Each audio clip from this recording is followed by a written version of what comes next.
So this is a video tutorial on the Stuart McGill Big 3 exercises.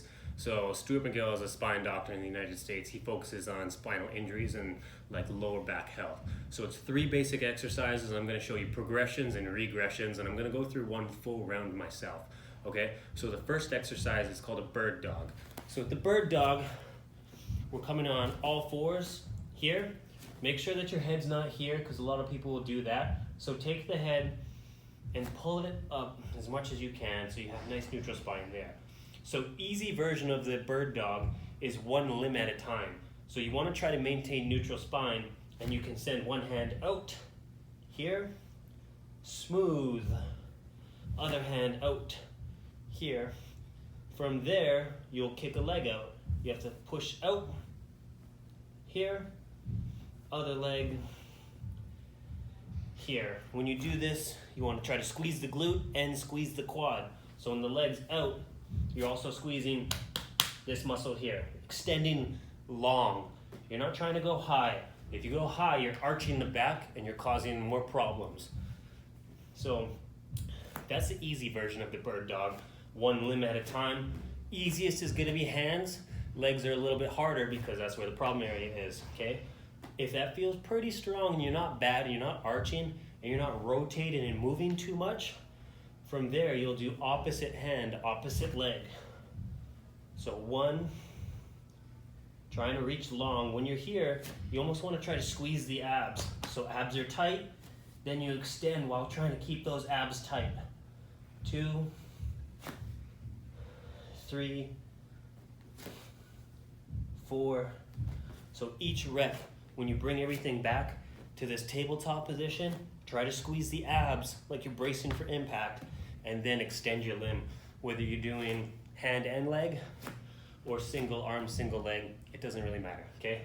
So you're gonna hit about 10 reps of that, okay? Whether it's 1, 2, 3, or just 1, 2, 3, 4. Do what feels right for you and listen to your body, obviously. In an ideal world though, you want to do all these exercises for at least minimum 2 rounds. It should take less than 10 to 15 minutes, okay? That's exercise 1. Exercise 2 is going to be a side plank. Your side plank's a little more challenging. So to do your side plank, it's best to have a nice soft surface. So starting from elbow, you go from knees bent, and then you just push up and lift your hips off the ground. So this should target these obliques here. Now, just lifting my body up isn't necessarily enough though. So my obliques are working and I'm getting a little bit of like shoulders and abs, but to really seal the deal on this exercise, you want to squeeze the glutes. So squeeze both bum cheeks as hard as you can while you're up in this position. Again, you have to listen to your body and listen to where you're at. I would say you're aiming for about 30 seconds. This is a generalized video for a lot of people, but to your level. If you can hold here 10 seconds, this is the most challenging of planks. A little bit easier is a higher position. So coming up on a hand like that, it's easier because you're not got your angle down so low. So this can be a little bit easier and you can still feel those muscles working, and then you squeeze glutes. Harder variation would be elbows, legs are straight, and then you're pressing from straight leg. So that's harder. Again, the oblique is still working. You still want to squeeze the glute. And then if you want the hardest variation, you lift the leg and hand here, and that's going to be your hardest version. Again, on a side plank, I aim to hold for about 30 to 60 seconds, okay, on each side. So you'll do a round of the bird dogs, then side plank one side plank on the other side. The last exercise is called a curl up. It's like a very isolated, focused crunch. So what you do, you lie on your back, straighten one leg. Now normally when we lie on our back, we get this big arch in the low back here.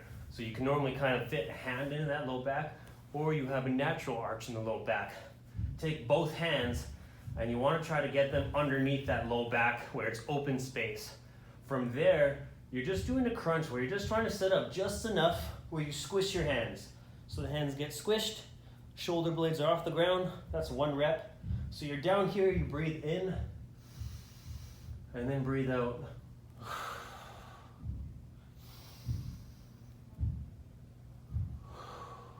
Just squeezing at the top. You're basically just trying to crush your hands that are in that low back spot, or drive your belly button down into the ground.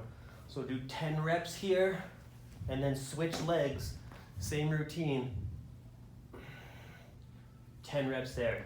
The objective of this drill is not to get as high as possible, it's just to squeeze the abs as much as possible. So these 3 exercises are very isolated towards building really solid core stability to make sure that you have healthy hips. The only thing that I'm gonna add in after is a stretch for the hip flexor, can also relieve some low back pain. So once you're done those 3 exercises, again, you're gonna go from bird dog to side plank on each side into the curl up, and then at the very end, I think it'd be valuable to stretch the hips. The best way to stretch the hips is sitting here, just here, and you push that hip forward and squeeze this glute, driving the hips under, and you should get a stretch of that hip. And then just lean sideways on it, and it'll run all the way up. Holding here like 30 seconds here, 30 seconds here, and that should be a pretty good isolated core workout for your low back health. I'm gonna add one more just because I'm OCD. Your glute bridge is also gonna be very, very valuable. So that one's easy, just sit in here like so, and then with that arch in the low back, close that gap, so push your abs into the ground, then lift your hips up, squeezing your butt, and try to just hold this for 60 seconds. Most people should be able to do this. If you feel the low back getting tight, squeeze the abs a little bit harder and brace them and squeeze glutes and abs. Hamstrings might burn a little bit, quads might burn a little bit, but the primary mover here is your glutes and your core pressing together to make one, okay? So I would do, like I said, about 2 to 3 rounds of that total, and this is a routine you can tackle every single day, and it should help with that low back pain, okay? Let me know if you have any questions. You can catch me on Facebook, WhatsApp, Instagram, whatever you want.